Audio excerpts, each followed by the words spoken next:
Nós estamos voltando para mais um bloco do nosso programa e agora é hora da nossa entrevista em estúdio. Nosso programa sempre buscando, né, temas que estão à baila aí, temas interessantes, curiosos. E desta feita eu tenho certeza que vai chamar a atenção de grande parte do nosso público telespectador, porque hoje em dia o brasileiro cada vez mais viaja de avião, né? Eu estou com o Dr. Fabrício Siqueiroli Pozzocco, ele que é especialista em direito civil, direito do consumidor e também direito do trabalho, e que vem falar sobre esse assunto, né? Atraso de voos, cancelamento de voos, quais são os direitos do consumidor, extravio de bagagem, roubo de bagagem, algo que infelizmente nós sofremos aí diariamente nos aeroportos do Brasil e do exterior. Tudo bem, doutor Fabrício? Tudo bem, é um prazer estar aqui para poder conversar com você e com o nosso público. Eu queria começar, aliás, daqui a pouquinho, claro, nossa produção, né? Enquanto jornalista, eu pedi à nossa produção que também entrasse em contato com as companhias aéreas para que nós pudéssemos saber também o parecer, não é, das companhias aéreas e inclusive do aeroporto. Mas vamos começar com relação a essa coisa dos atrasos de voo, seja por ordem de força maior, natureza, seja por ordem de algum tipo de problema operacional. Quais são os direitos que o consumidor tem, doutor Fabrício? A primeira coisa que a gente precisa saber é que, na verdade, o consumidor, quando ele contrata com a companhia aérea, ele faz um contrato de transporte. Então, ele passa a ter direito a isso. E, na verdade, o Código de Defesa do Consumidor e as regras da ANAC passam a incidir aí sobre essa operação aí do voo. A regra diz que os atrasos de voo fazem com que a companhia aérea seja obrigada a fornecer, conforme vai aumentando o horário de atraso e de tempo, algumas situações para poder trazer o conforto que o cliente perdeu. Sim. Então, num primeiro momento, atraso de até 1 hora, a companhia aérea está obrigada a fornecer a comunicação, ou seja, telefone, internet, nesse sentido. A partir do atraso de 2 horas, a companhia aérea está obrigada a fornecer a alimentação. Ela precisa prover a alimentação dos seus passageiros que estão ali vivenciando esse problema. E acima de 4 horas, o atraso, aí ela precisa providenciar a acomodação para esses passageiros. Olha, eu tenho até um caso interessante, e a gente já vai exemplificando também, trazendo referência.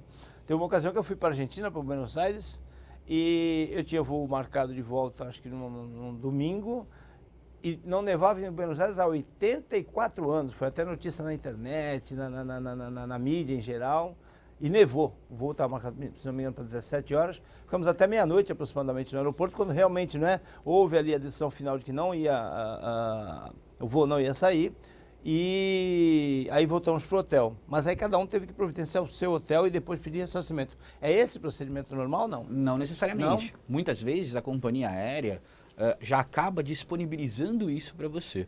Quando, na verdade, nós temos que gastar esses valores, a companhia aérea tem que providenciar o reembolso integral dessas quantias, inclusive questões que envolvem alimentação. Sim. Nesse sentido. Muitas vezes a companhia aérea faz isso porque ela já sabe que posteriormente muitas pessoas deveriam procurar a justiça para poder pedir o ressarcimento. Então o que ela faz? Eu não pago nada e deixo ver o que cada um vai fazer. Porque uma parcela disso vai acabar deixando de lado, que é bem costumeiro da cultura brasileira. Né? Eu não vou me preocupar com isso, eu já estou cansado, eu não quero saber, eu pago isso aqui, viro as costas, vou embora e depois eu vejo o que vai dar. O mais importante, talvez, seja você conseguir guardar esses comprovantes. Porque muitos de nós, quando passam por situações como essa, acabam fazendo essas despesas e acabam desprezando os comprovantes. Isso é extremamente importante que se guarde. Fotografias também, as pessoas hoje em dia têm acesso ao smartphone de uma maneira muito fácil. Então tirar fotografia, filmar essa situação também é muito importante para poder depois servir como prova em eventual processo para poder ser ressarcido. Quando vocês são procurados por pessoas que se sentiram lesadas, né, ou prejudicadas nesse sentido, qual o percentual de efetividade, de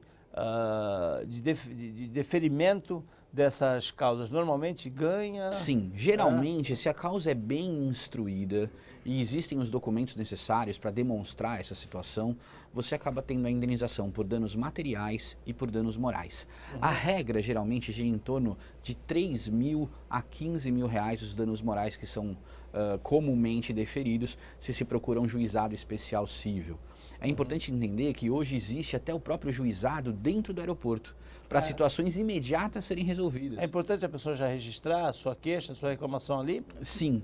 A importância não necessariamente dentro do juizado, mas tanto na companhia quanto na ANAC, é importante que se registrem as reclamações. A ANAC, que é a Agência Nacional de Aviação Civil, essa agência, ela, se constatado o reiterado problema, ela vai poder aplicar uma multa à companhia aérea. E essa multa administrativa geralmente é alta. Independente disso, a sua reclamação na companhia e posteriormente em um dos órgãos de defesa do consumidor ou até mesmo no juizado, já se resolve ali o problema. O grande detalhe é que nesse juizado dos aeroportos, as pessoas acabam resolvendo problemas pontuais, reembolso da passagem, alguma questão nesse sentido. Que é uma coisa mais imediatista. Isso. Situações fora em que são necessários procurar um advogado, aí você pode pedir o ressarcimento dos danos materiais e dos danos morais. E aí a gente entra numa questão que é extremamente complexa, não é? Porque muitas vezes, é claro, a gente não está aqui para ficar atacando em absoluto as companhias aéreas. Muitas vezes é por questões climáticas, falta de teto, enfim. Seja lá o que for, o voo acaba atrasando ou até mesmo sendo cancelado. Mas numa situação dessas, num contingente, como eu disse, bem expressivo de pessoas que viajam de avião e muitas delas a negócios, o cidadão às vezes perde uma reunião importante, às vezes uma reunião que ele ficou dias, semanas, meses para conseguir marcar com uma grande empresa para realizar o negócio. Como é que é tratado isso, doutor? À medida em que eu tinha um compromisso, contava com aquela chegada em determinada cidade para realizar minha reunião e eu tive esse planejamento frustrado. Isso é tratado muito a título de danos materiais com uma tese jurídica nova que é chamada de perda de uma chance. Na verdade, eu perdi a chance de concretizar esse negócio. Esse negócio realmente era muito importante, muito interessante. Eu tinha uma viabilidade grande de conseguir isso, só não consegui concretizá-lo por não ter chegado no horário ou nesse momento, como por exemplo acaba acontecendo muitas vezes em pessoas que vão prestar concursos públicos, pessoas que estão viajando para essas reuniões de negócio. Isso pode ser indenizado, tanto de maneira por danos materiais, quanto objetivamente por danos morais. O doutor milita nessa área há quantos anos? Já há 15 anos. 15 anos. Você tem observado um cuidado maior, uma consideração melhor das companhias aéreas, principalmente nos aeroportos do Brasil, aqui em relação ao consumidor, ou não mudou nada? De algumas companhias sim, não todas. O principal problema, por isso não mudar, é a nossa atitude como consumidor. Tá. Muitas vezes Isso nós mudou? deixamos de fazer a reclamação. Pouco. A gente é muito desleixado, exatamente. Nós deixamos passar as coisas. É como se nós estivéssemos pedindo um favor para o judiciário. É como muitas pessoas pensam assim.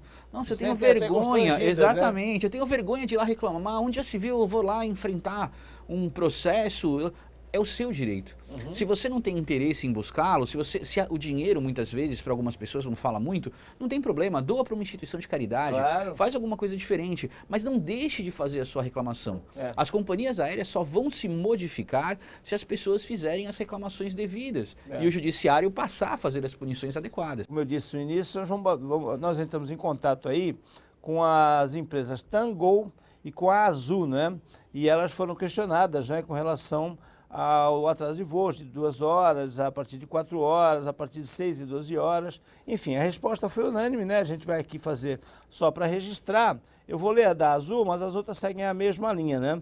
A Azul respondeu o seguinte, a assessoria de imprensa da Azul, dizendo que com relação aos atrasos, a Azul segue a resolução 141 da Agência Nacional de Aviação Civil, a ANAC, que diz que nos casos de atrasos e cancelamentos de voo, a preterição de embarque, ou seja, os embarques que não foram realizados por motivo de segurança operacional, troca de aeronave, overbooking, o passageiro que comparecer para embarque tem direito à assistência material, que envolve comunicação, alimentação e acomodação.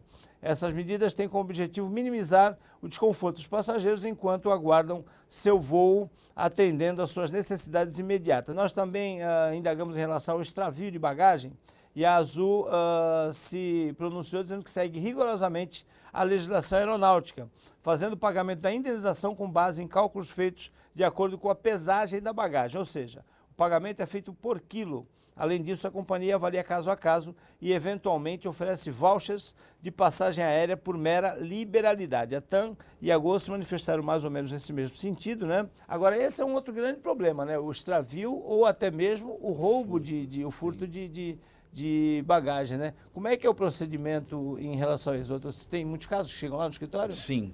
Quando chega a época de férias, essa época de viagem, realmente a gente recebe vários casos no escritório. Tem uma movimentação maior. Exatamente. A primeira coisa que tem que ser feita quando você tem uma bagagem é que ninguém pensa que vai ter a sua bagagem extraviada. Mas a primeira coisa que precisa ser feita é você conseguir, e isso que é o difícil, comprovar o que você tinha dentro dessa bagagem. Portanto, se você, na verdade, pretende levar joias, pretende levar algum produto eletrônico que seja um pouco mais caro, alguma coisa nesse sentido, que isso seja maior. Isso, que isso seja feito na sua bagagem de mão, para que você, na verdade, não tenha esse prejuízo.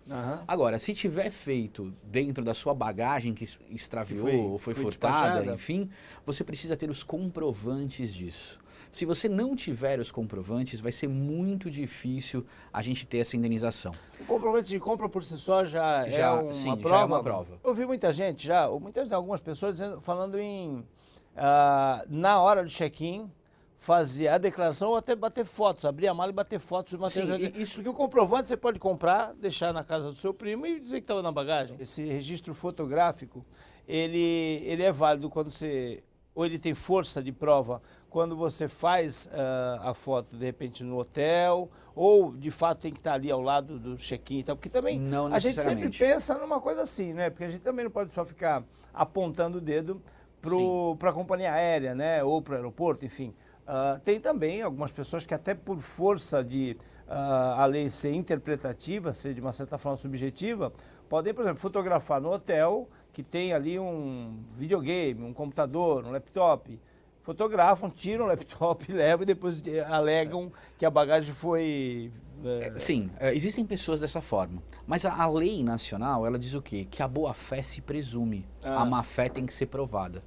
Então, se isso é um erro ou não, os tribunais acabam interpretando. Por isso que a gente diz que as situações têm que ser palpáveis, né? De repente, comprar um aparelho eletrônico de 50 mil reais e ninguém colocaria dentro de uma mala, talvez, para desembarcar. Se o cidadão comprou um equipamento eletrônico de 50 mil reais, pegando o gancho na sua suposição, ele tem como declarar isso na hora do check-in e fazer... Sim, inclusive ele deve declarar, até mesmo porque ele depois vai ter que entrar aqui uma joia. Brasil. Sim, né? Sim, exatamente. E aí ele vai ter, evidentemente, uma cobrança adicional por isso. Sim, exatamente. Cumprindo as regras, segurado. Mas ele está segurado. É quando a pessoa não tem absolutamente nenhuma comprovação, não fez declaração, não tirou foto e a bagagem dela extraviou definitivamente. Antes eu queria que você mencionasse para a gente qual o período, qual o prazo, né, determinado para que a pessoa efetivamente, né, faça. A reclamação tem que ser feita imediatamente? Imediatamente, né? Sim. De preferência ter um boletim de ocorrência também, feito na própria delegacia do aeroporto. Existe essa possibilidade. Além do guichê ali que cada companhia aérea já tem de reclamação de perda de bagagem. Fazer um boletim de ocorrência em que ela deve declarar minuciosamente o que ela tinha dentro da bagagem. Tá? Se ela não tiver nenhum tipo de comprovante, dentro daquilo que é palpável, daquilo que é possível, ela pode fazer essa declaração, pode fazer a reclamação contando objetivamente o que ela tinha ali dentro. Isso posteriormente vai ser atribuído determinados tipos de valor em relação ao que existe no mercado, com a depreciação, exatamente, e aí ela vai ser indenizada. Regra geral, as companhias aéreas sempre pagam um valor menor do que vale, porque muitas fazem indenização por quilo de bagagem. E se a gente for pensar 30 quilos de bagagem, muitas vezes não paga o casaco que estava dentro da bagagem. Porque você tem uma ideia de quanto as companhias aéreas costumam pagar por quilo? Geralmente as indenizações giram em torno, um valor final, porque dependendo do que você declara na bagagem, é que vai existir essa mensuração. Mas geralmente gira em torno de 800 até 1.200 reais. Geralmente não acaba passando mais disso. Nada, exatamente. Né? É muito difícil passar desse valor. Absolutamente nada. E quanto tempo depois é dado como realmente perdida a mala? Então, em tese, a partir do momento que ela não é encontrada, ela já é dada como perdida. As companhias aéreas geralmente têm o prazo de 72 horas para trazer essa informação para você, aonde está localizada a sua bagagem. Se não localizada a sua bagagem, a partir daí já podem ser tomados os procedimentos adequados para se conseguir objetivamente o ressarcimento. Acho que uma outra dica interessante também, não é? E aí, assim, além de uma dica, um alerta aqui, porque eu mesmo já passei por isso, estava também contando aqui com o Dr. Fabrício. Muitas vezes, até pela falta de conferência do ticketzinho da bagagem, não é? As pessoas se desfazem dele, não é? Elas despacham a bagagem, elas pegam ali a sua passagem e tal, e ali junto está coladinho o ticket, né, que comprova que aquela mala é sua. Só que como não há conferência nenhuma, e isso, sincero e honestamente, eu acho um absurdo, é claro que conferir mala por mala talvez evitasse uma fluidez maior de saída, as pessoas chegam de viagem, querem logo, né, desembarcar, encontrar a família, retornar para suas residências, mas que fizesse pelo menos assim uma conferência aleatória, de escolher algumas pessoas e pedirem o ticket. Então, muitas vezes as pessoas se desfazem desse ticket por saberem que elas vão pegar a mala delas, vão embora e não tem ninguém ali conferindo se aquela mala de fato é dela. Isso acaba fomentando, né, suscitando em pessoas de má fé uma questão de oportunismo, né, para pegarem malas que não são delas, e aí são formadas as quadrilhas, né, que a gente conhece que existem dentro de aeroportos. E quem é a responsável? E quem seria, teoricamente, a responsabilidade pela conferência de mala? Da companhia aérea ou do aeroporto? Da companhia aérea. Da companhia aérea. Quando nós fazemos um contrato de transporte, salvo alguma situação objetivamente absurda, do tipo, tá transportando as malas, de aquele carrinho que transporta as malas bate e todas pegassem fogo, por exemplo. Aí seria uma responsabilidade do aeroporto. Sim. Mas em tese, quando nós contratamos o serviço de transporte, é um contrato entre você e a companhia aérea. E, portanto, até você, entre aspas, estar com tudo em suas mãos para poder sair daquele local, a companhia aérea responde. Em tese, aquela pessoa, para poder conferir, ela fica lá na frente do aeroporto, mas ela não confere nada. Né? Mas em tese tem um funcionário ali para poder fazer essa situação. Dicas e esclarecimentos, né, valiosos aqui do Dr.